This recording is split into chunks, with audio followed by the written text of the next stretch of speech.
讲到电影活动，中华当年的大活动就是王景戏火节甲妈祖祈福文化节，举办的日期拢是由馆长伫过年后跋杯来决定。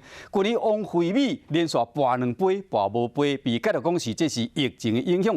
今年佫请示新平，依然无同意，这敢讲甲疫情有关系？庙方决定讲后个月佫跋杯，跋看卖。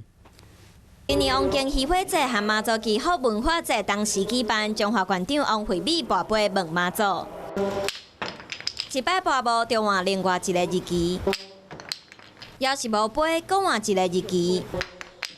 准备4个日期，妈祖拢无介意，拢跋无杯。咱的妈祖吼，另外有指示哦，希望讲1个月后才过来请示哦。咱会遵照妈祖意思，甲一寡活动来做相关的这个整合。王景戏火节和妈祖祈福文化节是中华每年的活动，举办日期拢是馆长伫农历过年了跋杯决定。今年跋无杯，地方议论纷纷。世界各国吼拢足严重啦，所以吼我感觉妈祖讲吼，伊的感应就是也是感觉讲，也是卖办较好安尼。因为疫情的关系，大家都吓死了，谁敢去？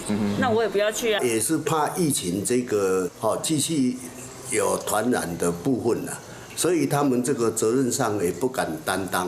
去年2月份肺炎的疫情真严重，当时王惠美嘛跋无杯，后来举办祈福法会才跋出圣杯，确定日期。无想到今年佫拄到跋无杯的状况，不少民众拢认为疫情期间要举办大活动，要是要更加注意。官府和庙方嘛决定后个月才选日期来问妈祖。